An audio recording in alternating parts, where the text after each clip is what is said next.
March 7ஆம் தேதி தேய்பிறை பஞ்சமி. மாசி மாசத்தில் வரக்கூடிய ஒரு சக்தி வாய்ந்த தேய்பிறை பஞ்சமி. இந்த நாளை தவற விட்டுடாதீங்க. இந்த இலை கிடைச்சது அப்படின்னா விட்டுடாதீங்க. ஏன்னா தொழில் செய்கிறவங்களா இருந்தாலும், வியாபாரம் செய்கிறவங்களா இருந்தாலும், சிறு தொழில் செய்கிறவங்களா இருந்தாலும் சரி, வேலை வாய்ப்பில் இருக்கிறவங்களா இருந்தாலும், யாராக இருந்தாலும் இந்த பரிகாரத்தை செஞ்சால் உங்கள் வளர்ச்சி அசுர வளர்ச்சியாக இருக்கும். அதனால் இந்த பதிவை ஸ்கிப் பண்ணாமல் பாருங்கள். பஞ்சமி திதி எப்படி வாராகி தாய்க்கு உகந்ததோ அதே போல் கிழமைகளில் பார்த்தீங்கன்னா செவ்வாய்க்கிழமை, ஞாயிற்றுக்கிழமை, வெள்ளிக்கிழமை இந்த நாட்களில் வாராகி தாயை வழிபடுவதற்கு மிகச்சிறந்த நாளாக சொல்லப்பட்டுள்ளது. இந்த தேய்பிறை சஷ்டி, தேய்பிறை பஞ்சமி இதெல்லாம் பார்த்தீங்கன்னா எதிரி தொல்லை, கடன் தொல்லை, அது மாதிரி கண் திருஷ்டி, தீய சக்திகளினால் ஏற்படக்கூடிய பாதிப்பு இதெல்லாம் போவதற்கு மிகச்சிறந்த நாளாக சொல்லப்பட்டுள்ளது.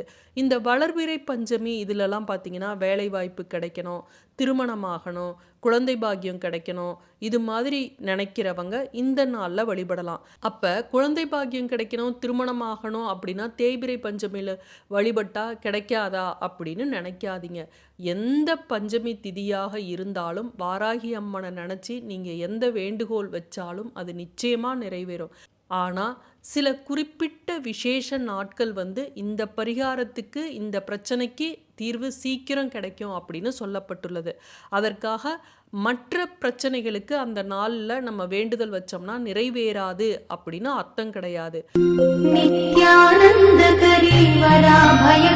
இந்த இலை எல்லாருக்குமே ஈஸியாக கிடைக்கக்கூடிய இலை தான் கற்பூரவள்ளி இலை.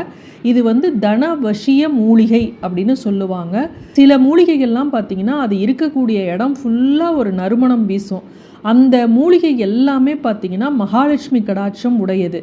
நம்ம வீட்டில் இருக்கக்கூடிய எதிர்மறை எண்ணங்கள், தீய சக்தி இதெல்லாம் போக்கக்கூடிய சக்தி அந்த இலைகளுக்கெல்லாம் இருக்கும். ஆனால் எந்த மூலிகையை நீங்கள் பறித்தாலும் அந்த மூலிகையை சாயந்தரம் 5 மணிக்கு மேலே பறிக்கக்கூடாது. சூரியன் மறையிறதுக்கு முன்னாடி பார்த்திங்கன்னா எந்த ஒரு மூலிகையும் நம்ம பறித்து வச்சுக்கணும். இந்த பஞ்சமி திதி செய்ய போகிறீங்க அப்படின்னா மொதல் நாளே நீங்கள் இந்த மூலிகையை பறித்து வச்சுக்குங்க. இந்த மூலிகையை பறிக்கும்போது நம்ம எப்போவுமே மூலிகையிட்ட மனதார மன்னிப்பு கேட்டுவிட்டு, என்னுடைய தேவைக்காக உன்னை பறிக்கிறேன், என்னை மன்னிச்சிரு, சர்வதோஷம் நசி நசி அப்படின்னு தான் மூலிகையெல்லாம் நம்ம பறிக்கணும். தீட்டு காலத்தில் மூலிகையெல்லாம் தொடக்கூடாது. இந்த மாதிரி மூலிகையை கண்டிப்பாக தொடக்கூடாது. சில பேர் நினைப்பாங்க, இந்த இலையை பறித்து இப்படி நம்ம செஞ்சுட்டா உடனே நமக்கு கடன் சுமை போயிடுமா, வீட்டில் கஷ்டம் போயிடுமா அப்படின்னு நினைப்பாங்க. சாதாரணமாக இருக்கக்கூடிய செடிகள்கிட்ட பேசினாவே அந்த செடிகளுக்கு கேட்கும் அப்படிம்பாங்க. இந்த மாதிரி மூலிகை செடிகளை நம்ம தொட்டு அதனிடம் நம்மளுடைய வேண்டுதலை சொல்லும்போது நம்மளுடைய வேண்டுதல் பலிக்கும், மன அமைதி கிடைக்கும் அப்படின்னு சொல்லுவாங்க. இந்த பிரபஞ்சம் சில தாவரங்கள் மூலமாக, அதாவது மூலிகைகள் மூலமாக நமக்கு வேண்டிய வரத்தை கொடுக்கும் அப்படின்னு சித்தர்களும் முனிவர்களும் சொல்லியிருக்காங்க. பஞ்சமி அப்படின்னாவே 5 அப்படிங்கிற எண்ணை குறிக்கக்கூடியது. குபேரனுக்கும் பார்த்தீங்கன்னா 5 அப்படிங்கிற எண் மிகவும் உகந்தது. சரி, இந்த பரிகாரத்தை நம்ம எப்படி செய்யலாம் அப்படிங்கிறத நம்ம தெரிஞ்சுக்கலாம். மார்ச் 7ஆம் தேதி பார்த்தீங்கன்னா சனிக்கிழமையில இந்த தேய்பிறை பஞ்சமியானது ஆரம்பிக்குது. எப்போ ஆரம்பிக்குதுன்னா இரவு 8:17க்கு ஆரம்பித்து மார்ச் 8ஆம் தேதி ஞாயிற்றுக்கிழமையில இரவு 10 மணி வரையும் பஞ்சமி திதி இருக்குது. இந்த மார்ச் 7ஆம் தேதி பார்த்தீங்கன்னா சனிக்கிழமையில சுவாதி நட்சத்திரமும் வந்திருக்கு. பொதுவாக சனிக்கிழமை அப்படின்னாவே பெருமாளுக்கு உகந்தது.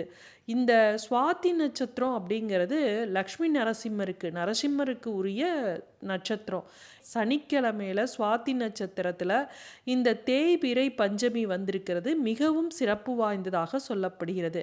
அதனால் உங்களுடைய வேண்டுதல் என்னவாக இருந்தாலும் வாராகி தாயை நினச்சி, பெருமாளை நினச்சி இந்த நாளில் நீங்கள் வழிபட்டீங்க, இந்த பரிகாரத்தை செஞ்சீங்கன்னா நீங்கள் வேண்டியது நடக்கும். இந்த பரிகாரத்தை ஈவினிங் 6 மணிக்கு மேலே செய்வது தான் சிறப்பு. ஆனால் இன்றைய தினம், அதாவது மார்ச் 7ஆம் தேதி பார்த்தீங்கன்னா இந்த பஞ்சமி திதியே இரவு 8:17க்கு மேலே தான் ஆரம்பிக்குது. மார்ச் 8ஆம் தேதி ஞாயிற்றுக்கிழமையில இரவு 10 மணி வரையும் பஞ்சமி திதி இருக்குது. அதனால் நம்ம இந்த பரிகாரத்தை இரவு 8:20க்கு மேலே நீங்கள் செய்வது நல்லது. அதற்கு பிறகு நீங்கள் மார்ச் 8ஆம் தேதி இரவு 10 மணி வரையும் நீங்கள் எப்போ வேணுனாலும் இந்த ராவுகாலம் யமகண்டம் இந்த நேரத்தை தவிர்த்து விட்டு செய்யலாம். நீங்கள் அந்த நேரத்தில் நான் செய்ய முடியல, எனக்கு வெளியில் போகிற வேலை இருக்குது அப்படிங்கிறவங்க இந்த ராவுகாலம் யமகண்டம் தவிர எந்த நேரத்தில் வேண்டுமானாலும் செய்யலாம். இந்த பரிகாரத்தை நமக்கு செய்வதற்கு என்ன தேவை அப்படின்னு பார்த்தீங்கன்னா, ஒரே ஒரு கற்பூரவள்ளி இலை இருந்தால் போதும். சில பேர் பஞ்சமி திதி அதனால் 5 கற்பூரவள்ளி இலை வேணும் அப்படின்னு சொல்கிறாங்க. தேவையில்லை, ஒரே ஒரு கற்பூரவள்ளி இலை இருந்தால் போதும். ஆனால் 5 கிராம்பு அவசியம் வைக்கணும்.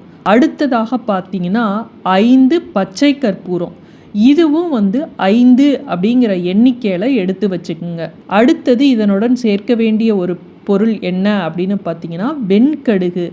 இந்த வெண்கடுகு அப்படிங்கிறது தாந்திரிக பரிகாரங்களில் அவ்வளவு முக்கியமானதாக சொல்லப்படுகிறது. வீட்டில் இருக்கக்கூடிய எதிர்மறை சக்திகளை போக்கி நேர்மறை சக்தியை வீட்டில் பெருக செய்வது அப்படின்னா இந்த வெண்கடுகுக்கு நிகர் எதுவுமே இல்லைன்னு சொல்லலாம். இந்த வெண்கடுகு இதுவும் எண்ணி 5 வெண்கடுகு இருந்தால் போதும். இப்போ என்ன செய்யணும், ஒரு பித்தளை தட்டு எடுத்துக்குங்க. இல்லை அப்படின்னா ஒரு மண் அகல் விளக்கு கொஞ்சம் பெருசாக இருக்கிற மாதிரி எடுத்து வச்சுக்குங்க. இப்போ அதில் அந்த கற்பூரவள்ளி இலையை வச்சிருங்க. அதன் மேலே 5 கிராம்பு, அது கூட 5 பச்சை கற்பூரம், இதனுடன் 5 அந்த வெண்கடுகு இதை வச்சுக்குங்க. இதை வச்சுட்டு இதன் மேலே 2 சூடத்தை வச்சுக்குங்க. பச்சை கற்பூரம் ஒரு சில வீடுகளில் ரொம்ப கொஞ்சமாக சின்னதாக இருந்தது அப்படின்னா அதனுடன் சூடத்தை சேர்த்துக்கலாம். இதை பூஜை அறையில் வைங்க. வச்சுட்டு நீங்கள் என்ன பண்ணணும், இந்த தீபத்தை ஏற்றி வாராகி அம்மன் சிலையோ படமோ இருக்குது அப்படின்னா அதுக்கு காட்டுங்க. எங்கள் வீட்டில் வாராகி அம்மன் இல்லை, வாராகி அம்மன் சிலை இல்லை அப்படின்னாலும் சரி, உங்களுடைய குலதெய்வத்தையும் இஷ்ட தெய்வத்தையும் நினச்சிக்கிட்டு இந்த தீபத்தை காட்டுங்க.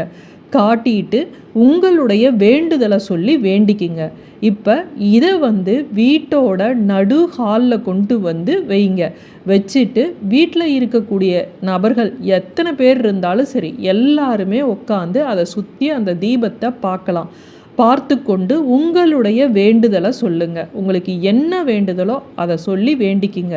இதில் இருந்து வரக்கூடிய நறுமணமானது உடம்புக்கு மட்டும் ஒரு புத்துணர்ச்சியை கொடுப்பதில்லை. இந்த வாசமானது வீட்டில் இருக்கக்கூடிய நெகட்டிவ் எனர்ஜியை போக்கி நல்ல பாசிட்டிவ் எனர்ஜியை தரும். எல்லாருமே பார்த்து முடிச்சதுக்கு அப்புறம் இது சாம்பல் ஆகிடும் பார்த்தீங்களா, அந்த சாம்பலை கால்படாத இடத்துல ஏதாவது ஒரு இடத்துல செடி அடியில் போடலாம், இல்லை எங்கே கால்படாத இடம் இருக்கோ அங்கே போட்டுடுங்க. மீண்டும் அடுத்த காணொளியில் சந்திக்கும் வரை நன்றி, வணக்கம்.